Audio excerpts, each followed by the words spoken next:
Hello friends, daily current affair programme में आप सभी का स्वागत है। आज के जो महत्वपूर्ण इंपॉर्टेंट क्वेश्चन है आपके, उनको देखते हैं करंट अफेयर्स के। देखिएगा फर्स्ट क्वेश्चन आपके सामने। पहला क्वेश्चन है, महिला सुरक्षा से जुड़ा मिशन शक्ति अभियान किस राज्य से संबंधित है? किससे जुड़ा है? महिलाओं की सुरक्षा से जुड़ा हुआ है मिशन शक्ति अभियान। इसके बारे में पूछ रहा है आपसे। मिशन शक्ति बताइएगा, उत्तराखंड, मध्य प्रदेश, हरियाणा या उत्तर प्रदेश? किससे है ये? कौन से स्टेट से रिलेटेड है मिशन शक्ति अभियान? ये बताना है आप लोगों को। देखिएगा, यूपी का जो ट्रांसपोर्ट कॉर्पोरेशन है उसने महिलाओं की सुरक्षा के लिए और बच्चों की सुरक्षा के लिए जो है मिशन शक्ति अभियान जो है शुरू किया है। मिशन शक्ति अभियान महिलाओं और बच्चों की सुरक्षा के लिए उत्तर प्रदेश सरकार ने शुरू किया है। तो ये आपको ध्यान रखना है कि ये जो मिशन है, ये एक तरह से मिशन शक्ति अभियान जो है वो किसका है? महिलाओं और बच्चों के लिए ये यूपी गवर्नमेंट का है, राइट। तो ये आपको ध्यान रखना है, क्लियर है।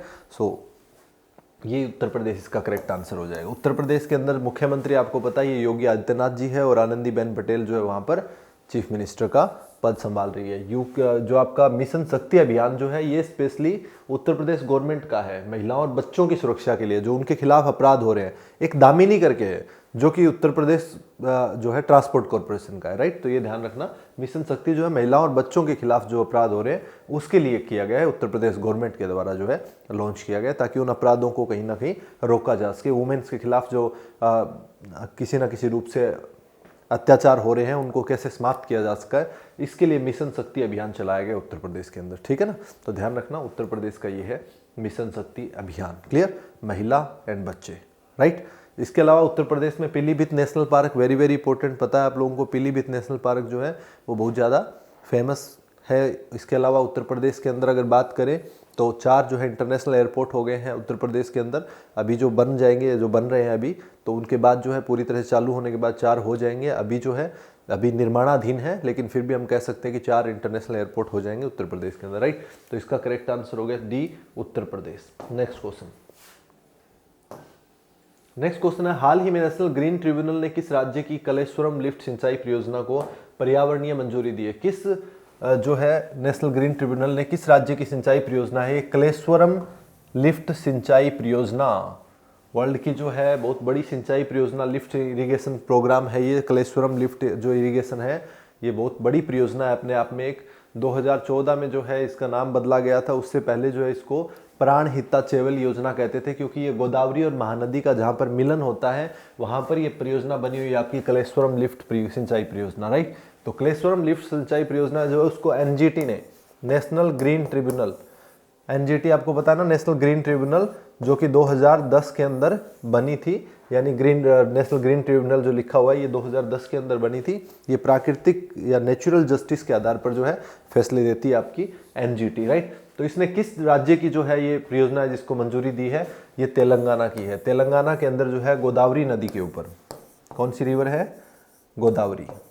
गोदावरी नदी जो है आपको पता है दक्षिण भारत की सबसे लंबी नदी गोदावरी नदी है। भारत की दूसरी सबसे लंबी नदी भी गोदावरी नदी है। लगभग 1465 किलोमीटर जो है इसकी लंबाई है गोदावरी नदी की। ये महाराष्ट्र के अंदर से निकलती है, ठीक है ना। महाराष्ट्र के अंदर त्र्यंबकेश्वर जो जगह है वहाँ से निकलती है, त्र्यंबकेश्वर पठार से महाराष्ट्र से निकलती है। दूसरी सबसे लंबी नदी है भारत की, ये 1465 किलोमीटर लंबाई के अंदर, ठीक है।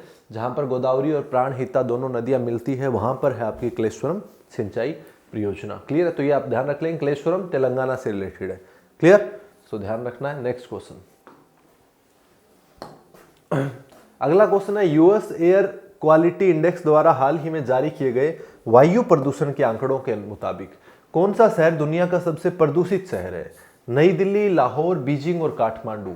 जो यूएसए का क्या है? US air quality index, AQI, हाल ही में जारी किए गए वायु प्रदूषण के आंकड़ों के मुताबिक कौन सा शहर जो है दुनिया का सबसे प्रदूषित शहर है, ये बताना है आपको। और किस आधार पर पता लगेगा? पर्टिकुलेट मैटर, पीएम मैटर्स जो है उसके आधार पर। पर्टिकुलेट मैटर जो है वो कितना है, क्या है, उसके आधार पर ये आपको पता लगेगा। तो पर्टिकुलेट मैटर के आधार पर बताना है। इसके अंदर जो यूएसए एजेंसी जो है ये मानती है कि जो PM50 से कम है वही जो है ठीक है, अदरवाइज AQI जो है 50 से कम होना चाहिए, ठीक है। एयर क्वालिटी इंडेक्स जो है 50 से कम होना चाहिए, इसका ये मानना है, तभी जो है वो संतोषजनक होगा, अदरवाइज सब खराब है, ठीक है। तो इसलिए PM जो है सबसे ज़्यादा PM 423 PM423 जो है वो लाहौर का पाया गया है। तो लाहौर जो है सबसे ज़्यादा प्रदूषित शहर बताया गया है। उसके बाद 229 पे दिल्ली, ये लाहौर, ठीक है, लाहौर जो है सबसे ज़्यादा प्रदूषित बताया गया है। इसके बाद जो है दिल्ली का कितना बताया गया, 229 PM जो है पर्टिकुलेट मैटर जो है कितना 229 एयर क्वालिटी इंडेक्स के तहत जो है बात कर रहे हैं। उसके बाद काठमांडू जो है वो तीसरे स्थान पर, विश्व भर में जो काठमांडू जो है वो तीसरा सबसे प्रदूषित शहर है इस यूएस एजेंसी के द्वारा जो बताया गया है। इसका PM कितना 178, ठीक है। तो लाहौर जो है सबसे पहले पर है, दूसरे नंबर पे दिल्ली इंडिया का है और तीसरे नंबर पर नेपाल की राजधानी काठमांडू है। समझ रहे हैं आप लोग। और इसके अकॉर्डिंग 50 से कम होना चाहिए, वही संतोषजनक है, वही ठीक है। इससे ऊपर जो है वो खराब है, तो ये ध्यान रखना है। तो लाहौर जो है इसका करेक्ट आंसर हो जाएगा। आंकड़ों के मुताबिक कौन सा शहर दुनिया का सबसे प्रदूषित जो है लाहौर हो गया।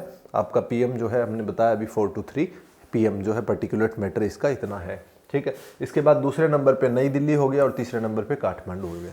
क्लियर है, समझ पा रहे हैं आप लोग। तो ये यूएसए एजेंसी के द्वारा जो है AQI आंकड़े जारी किए गए, एयर क्वालिटी इंडेक्स जो है जारी किया गया, जिसके अनुसार ये आंकड़े आए। क्लियर। नेक्स्ट क्वेश्चन, अगला क्वेश्चन है, हर साल विश्व एड्स दिवस 1 दिसंबर को मनाया जाता है। इस साल के लिए इसकी थीम क्या है, ठीक है। एड्स दिवस जो है कब मनाया जाता है, 1 दिसंबर को। प्रत्येक ईयर जो है 1 दिसंबर को विश्व एड्स दिवस मनाया जाता है। और एड्स दिवस जो है 1 दिसंबर को 1988 से मनाया जा रहा है, प्रतिवर्ष 1988 से जो है प्रतिवर्ष मनाया जा रहा है। ये जो आपका डे है 1988 से प्रतिवर्ष 1 दिसंबर को मनाया जा रहा है, राइट। तो एड्स जो है इसकी इस बार की थीम क्या है ये आपसे पूछ रहा है। तो एड्स किससे, HIV, ठीक है, HIV एड्स इसको कहते हैं हम लोग। HIV की फुल फॉर्म क्या होता है, ह्यूमन इम्यूनो डेफिशिएंसी वायरस, ठीक है ना, ह्यूमन इम्यूनो डेफिशिएंसी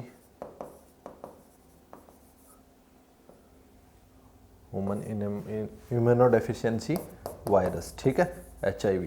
इससे क्या होता है कि जो वाइट ब्लड सेल्स है इस पर जो है अटैक होता है और उनको जो है एक तरह से नुकसान पहुंचता है, जिसके कारण जो प्रतिरोध क्षमता है हमारी वो खत्म हो जाती है। इसके बाद जो है ये इसका असर होता है एक्चुअल में, ठीक है। तो एड्स का क्या है, एड्स का अगर फुल फॉर्म की बात करें तो एक्वायर्ड इम्यूनोडेफिशिएंसी सिंड्रोम, ठीक है। एड्स का फुल फॉर्म क्या है, एड्स क्या होता है, एक्वायर्ड इम्यूनो डेफिशिएंसी सिंड्रोम, ये आपका एड्स होता है, ठीक है। एड्स जो है किस प्रकार से फैलता है, तो ये आपका जो है असुरक्षित एक तरह से जो है यौन संबंध करने से, सेक्सुअल रिलेशन करने से एक व्यक्ति से दूसरे व्यक्ति में फैलता है। इसके अलावा जो है बच्चे, माँ से बच्चे में भी अगर गर्भकाल के दौरान जो है जा सकता है ये। इसके अलावा जो है दूध, स्तनपान वगैरह यानी दूध वगैरह पीने से माँ का बच्चे से, उससे भी जो है HIV उसको जा सकता है, ठीक है ना। तो ये फैलने का इसका तरीका रहता है। इस बार का थीम पूछ रहा है, तो थीम इस बार का क्या था, इस बार का थीम था ग्लोबल सॉलिडरिटी शेयर्ड रिस्पॉन्सिबिलिटी, ठीक है ना। WHO के द्वारा दिया गया थीम क्या है इस बार का, ग्लोबल सॉलिडरिटी शेयर्ड रिस्पॉन्सिबिलिटी, ये थीम है इस बार का, राइट। तो ये आपको ध्यान रखना है इस बार के लिए। एड्स डे पर जो है थीम जो है 1 दिसंबर के लिए, इसके लिए क्या है, जो दुनिया भर में एड्स के पीड़ित जो है, विक्टिम जो है, उनको सबको जो है एक तरह से सपोर्ट करने के लिए रखा गया है। ग्लोबल सॉलिडरिटी शेयर्ड रिस्पॉन्सिबिलिटी, ये आपका 2020 का थीम है। 1 दिसंबर 2020 को जो मनाया गया आपका विश्व एड्स दिवस। समझ पा रहे हैं। तो ये इसका करेक्ट आंसर क्या हो गया, B हो गया। नेक्स्ट क्वेश्चन आपका, महिला सशक्तिकरण और सामाजिक न्याय से जुड़ी अरुणोदय योजना किस राज्य में है। अरुणोदय योजना जो है वो किस राज्य में है, ये आपसे पूछा गया है। नागालैंड में, असम में, पश्चिम बंगाल में, अरुणाचल प्रदेश में, कौन से स्टेट के अंदर है अरुणोदय योजना। नागालैंड, असम, पश्चिम बंगाल और अरुणाचल प्रदेश, ये आपको बताना है। बताइएगा क्या इसका करेक्ट आंसर है, ये आपको बताना है। वेस्ट बंगाल, अरुणाचल प्रदेश, असम या नागालैंड। अरुणोदय सामाजिक न्याय और सशक्तिकरण, महिला सशक्तिकरण से जुड़ी है, तो महिला सशक्तिकरण हो रहा है अरुणोदय। इसमें क्या है एक्चुअल में, जो जिस घर के अंदर जो महिला प्रधान के रूप में काम कर रही है, महिला प्रधान के रूप में रजिस्टर्ड है, उन घरों को 830 रुपये पर मंथ के हिसाब से दिए जाएंगे। 830 रुपीज़ पर मंथ के हिसाब से उनको दिए जाएंगे ताकि वो अपने घर का काम अच्छे से चला सके। ये जो है 2020-21 के बजट के अंदर घोषणा की है उस स्टेट के अंदर।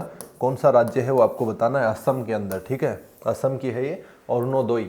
अरुणोदय में क्या है, जो महिला प्रधान के रूप में जिस घर में रजिस्टर्ड है, यानी घर की मुखिया जो है वो महिला है, उस घर के अंदर 830 रुपये पर मंथ जो है दिया जाएगा। ये एक तरह से जो प्रधानमंत्री का एक यूनिवर्सल बेसिक स्कीम जो आया था प्रोग्राम, एक स्कीम जो बताई थी प्रधानमंत्री जी की, पीएम यूनिवर्सल बेसिक स्कीम जो है, उसी योजना की तरह है ये जो आपकी अरुणोदय योजना है, ठीक है ना। तो 830 रुपये पर मंथ उसको मिलेगा ताकि वो अपने परिवार का पालन पोषण अच्छे से कर सके। असम के अंदर है ऐसा। असम के अंदर बात करें तो असम का Kaziranga national park very very famous for one horned rhinoceros, एक सींग वाले गैंडे के लिए। इसके अलावा माजुली आइलैंड, एकमात्र विश्व का नदी द्वीप जो है माजुली द्वीप कहाँ पर है, असम के अंदर लोकेटेड है, ब्रह्मपुत्र नदी पर है, ब्रह्मपुत्र नदी पर है और असम के अंदर है माजुली द्वीप, ठीक है ना। तो ये आपको ध्यान रखना है। और असम के अंदर जो है सादिया से दुबरी के बीच में ही ब्रह्मपुत्र नदी को क्या जाना जाता है, ब्रह्मपुत्र के नाम से, अदरवाइज अरुणाचल प्रदेश में वो दिहांग के नाम से जानी जाती है, ठीक है। उसके बाद फिर बांग्लादेश से जैसे ही वो बांग्लादेश में प्रवेश करती है तो फिर से उसका नाम जमुना हो जाता है। तो इसी एरिया असम वाले क्षेत्र के अंदर इसको ब्रह्मपुत्र कहा जाता है और ब्रह्मपुत्र में ही माजुली द्वीप है इस पर असम के अंदर, ठीक है ना। तो इसका अरुणोदय योजना कहाँ की है, अरुणोदय है 830 रुपये पर महीना मिलेगा। 2020-21 बजट के दौरान ऐसी घोषणा है और ये असम के द्वारा है। 20 का करेक्ट आंसर। नेक्स्ट क्वेश्चन, अगला क्वेश्चन आपका, किस राज्य की सरकार ने हाल ही में महाआवास योजना के नाम से नई ग्रामीण आवास परियोजना शुरू की है। महाआवास योजना किस राज्य ने की है, किस राज्य ने ऐसा ये जो आवास परियोजना शुरू की है, ये आपसे पूछ रहा है। महाआवास योजना बताइएगा, राजस्थान, महाराष्ट्र, बिहार और पंजाब, विच स्टेट महाआवास किसने किया है। बोल रहे हैं 100 दिन के अंदर जो है 8 लाख से भी ज़्यादा घर बनाएंगे, ठीक है। 100 दिन के अंदर 8.82 लाख घर बनाने की बात हो रही है, 8.82 लाख। तो ये योजना कहाँ की है, 100 दिन के अंदर ग्रामीण क्षेत्रों के अंदर जो है, ग्रामीण क्षेत्रों के अंदर 100 दिन के अंदर 8.82 लाख घर बनाए जाएंगे जो कि माइग्रेंट वर्कर्स के रहने के लिए काम आएंगे, ठीक है ना। तो ये फर्स्ट क्लास घर उनको दिए जाएंगे। तो ये अपने आप में एक बहुत बड़ी परियोजना है महाआवास योजना। तो ये प्रधानमंत्री जो आवास योजना है उसी के अंदर में एक योजना है महाआवास योजना। और ये कहाँ पर शुरू की गई है, 1 दिसंबर से जो है महाआवास योजना जो है प्रधानमंत्री आवास योजना के अंडर में ही है ये। तो इस योजना को कहाँ पर किया गया है ये आपको ध्यान रखना है। तो अब से जो है 100 दिन बाद जो है ये बनकर तैयार हो जाएंगे, लेट्स सी। तो महाराष्ट्र, बिहार, राजस्थान या पंजाब, इसका करेक्ट आंसर क्या होगा ये बताना है। तो क्या है इसका, महाराष्ट्र की योजना है। महाराष्ट्र सरकार ने ऐसा बोला है कि हम ऐसा कर पाएंगे। और महाराष्ट्र के चीफ मिनिस्टर कौन है, उद्धव ठाकरे। और महाराष्ट्र के अंदर राज्यपाल कौन है, भगत सिंह कोश्यारी, ठीक है। तो ये आपको ध्यान रखनी कुछ एक चीज़ है, राइट। तो इसका करेक्ट आंसर क्या हो गया, बी। नेक्स्ट क्वेश्चन, अगला क्वेश्चन है, आरबीआई ने हाल ही में दृष्टिबाधितों के लिए की सहायता हेतु एक मोबाइल ऐप लॉन्च किया है जिसका नाम क्या है, मनी मोबाइल, पैसा मोबाइल, रुपए मोबाइल या धन देखा। क्या है इसका करेक्ट आंसर।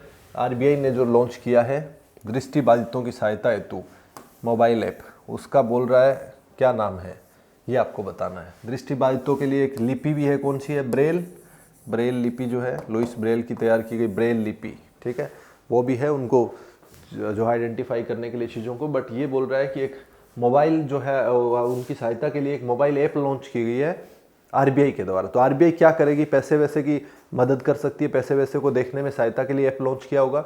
तो वही है जो नोट आइडेंटिफायर है, वो एक ऐप लॉन्च की गई है। तो उसको मोबाइल एडिड नोट आइडेंटिफायर, ठीक है ना, मनी ऐप लॉन्च की है, money mobile added note identifier. तो नोट आइडेंटिफाई करने में मदद करेगा उनको, जो है ऐप के जरिए बोल के बता देगा इतने पैसे का नोट है भाई ये तेरे हाथ में जो है, ठीक है, ताकि उनको दिक्कत ना हो, कोई भी उसके साथ जो है गड़बड़ ना कर सके, ठीक है। तो ये ध्यान रखना, आरबीआई के द्वारा मनी जो है ऐप लॉन्च किया गया इस चीज़ के लिए।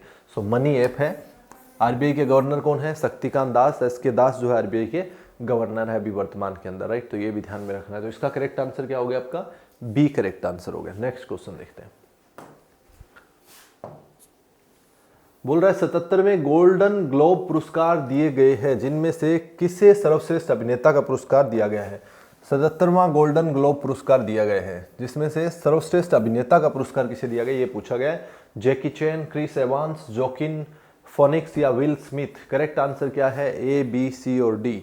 गोल्डन ग्लोब अवार्ड्स 2020 के लिए ये आपको बताना है। मनोरंजन जगत में दिया जाता है, एंटरटेनमेंट सेक्टर के अंदर जो है ये अवार्ड दिया जा रहा है। 1944 से जो है आपका ये दिया जा रहा है, तो अभी 77वां हो गया इस बार, ठीक है।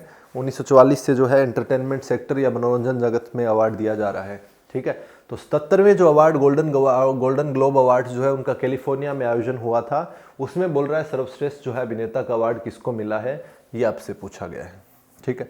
तो इसके अंदर सर्वश्रेष्ठ फिल्म जो है वो कौन सी थी? सर्वश्रेष्ठ फिल्म का जो है 77वें गोल्डन जो ग्लोब अवार्ड है उसमें मिला है 1917 जो है ये एक फिल्म है, इसके उसको मिला है सर्वश्रेष्ठ जो है फिल्म का अवार्ड 77वें गोल्डन ग्लोब पुरस्कार में, ठीक है ना। इसके अलावा सर्वश्रेष्ठ अभिनेता जो है वो किसको है? जोकिन फोनिक्स को है, जो इनको मिला है, इनको कौन सी मूवी के लिए? जोकर के लिए, जोकर मूवी के लिए जो है इनको मिला है सर्वश्रेष्ठ अभिनेता का, जोकिन फोनिक्स को। तो ये आपको ध्यान रखना है, जोकिन फोनिक्स को सर्वश्रेष्ठ अभिनेता मूवी जोकर के लिए, ठीक है। तो ये आपको ध्यान रखना है, राइट। और फिल्म जो है 1917 जो है उसको मिला है सर्वश्रेष्ठ फिल्म का अवार्ड। तो इसका करेक्ट आंसर क्या हो जाएगा आपका? सी इसका करेक्ट आंसर हो जाएगा। नेक्स्ट क्वेश्चन देखते हैं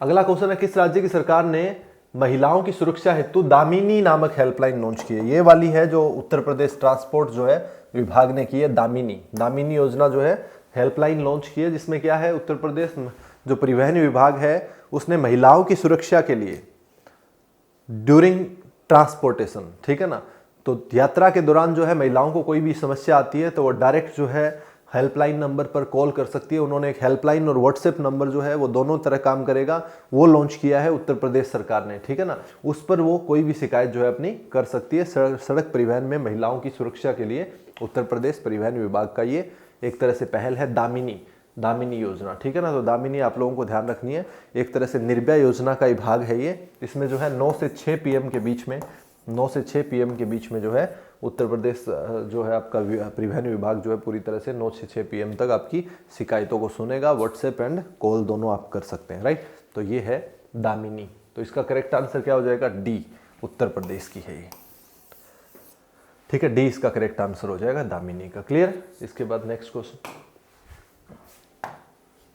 नेक्स्ट है, पुस्तक कर्म योद्धा ग्रंथ का विमोचन हुआ है, किस व्यक्ति पर लिखी गई है? वेरी इजी क्वेश्चन, बता दीजिएगा फटाफट से।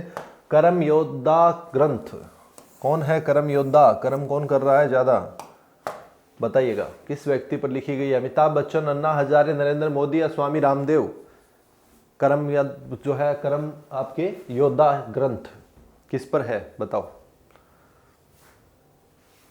अमित शाह के द्वारा जो है लॉन्च की गई थी पुस्तक ये कर्म योद्धा ग्रंथ। बताना है आपको ए, बी, सी और डी। तो किसकी है ये? नरेंद्र मोदी के ऊपर, ठीक है। नरेंद्र मोदी का जो कार्यकाल के दौरान जो है उनके काम है, उनको सिर्फ चीज़ों को इसके अंदर बताया गया है। तो ये जो है अभी हाल ही में अमित शाह जी के द्वारा लॉन्च की गई थी। तो कर्म योद्धा ग्रंथ नाम अपने आप में काफ़ी बड़ा है इनके लिए, ठीक है। तो ये इसका विमोचन हुआ है। तो नरेंद्र मोदी पर जो आधारित है ये पुस्तक, तो ध्यान रखना है आप लोगों को। इसका राइटर कौन है? तो राइटर कई लोगों की जो है चीज़ें इसमें है, तो इसलिए प्रॉपर वो चीज़ नहीं कह पाते। नरेंद्र मोदी पर आधारित है, इतना याद रख लेना आपको, ठीक है ना। इसके अलावा और भी कई बुक्स है, जैसे कि सॉन्ग ऑफ इंडिया है, रस्किन बॉन्ड की लिखी हुई है। ये कुछ एक फेमस पुस्तक है जो आपको ध्यान रखना है। ये सॉन्ग ऑफ इंडिया, ये सॉन्ग ऑफ इंडिया जो है किसके द्वारा लिखी हुई है? रस्किन बॉन्ड के द्वारा है, ठीक है। रस्किन बॉन्ड के द्वारा ये सॉन्ग ऑफ इंडिया जो है पुस्तक ये लिखी हुई है रस्किन बॉन्ड के द्वारा। इसके अलावा भी अगर बात करें तो इफ इट ब्लीड्स नाम से स्टीफन किंग की है एक, इफ इट ब्लीड्स ये किसकी है? स्टीफन किंग की है ये पुस्तक, Stephen King, if it bleeds, ठीक है। एक वुहान डायरी करके है, वुहान डायरी भी थोड़ी इंपॉर्टेंट लग रही है मुझे इस बार, आपको वुहान डायरी पता होना चाहिए। ये कोई फांग करके है, उनकी है वुहान डायरी जो है, फांग इनकी है वुहान डायरी, ठीक है। तो ये कुछ एक पुस्तकें जो है इस प्रकार से ध्यान रखनी है। इसके अलावा बीइंग गांधी जो है, पारो आनंद की बीइंग गांधी जो है वो पुस्तक आपकी पारो आनंद के द्वारा लिखी गई है। तो ये कुछ एक पुस्तकों के नाम आप लोगों को और भी ध्यान रखना चाहिए, राइट। तो ये आपको ध्यान रखने हैं। तो इसका करेक्ट आंसर हो गया नरेंद्र मोदी जी, जो कि हमारे देश के प्रधानमंत्री है, आपको पता ही है इसी बात, ठीक है। सो इसी के साथ जो है आज के क्वेश्चन यहीं पर समाप्त होते हैं। यही इंपॉर्टेंट क्वेश्चंस थे। बाकी के इंपॉर्टेंट क्वेश्चंस के साथ अगली क्लास में मिलेंगे हम लोग। तब तक आप लोग पीछे वाली चीज़ों को रिवाइज करते रहिएगा और अच्छे से अपनी तैयारी को और आगे बढ़ाते रहिएगा, ठीक है ना। जो भी डाउट्स है, जो भी चीज़ें हैं, जो भी दिक्कत है आपकी, उनको कमेंट सेक्शन में लिख दीजिएगा। आप कमेंट में लिखिएगा ताकि बाद में आपका रिप्लाई मिल जाएगा।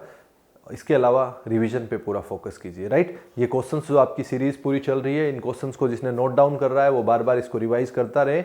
इनसे बाहर कुछ नहीं आने वाला एग्जाम्स के अंदर, तो आप इसको बार बार रिवीजन पे फोकस करें, राइट। तो मिलते हैं कल। Thank you so much, bye bye.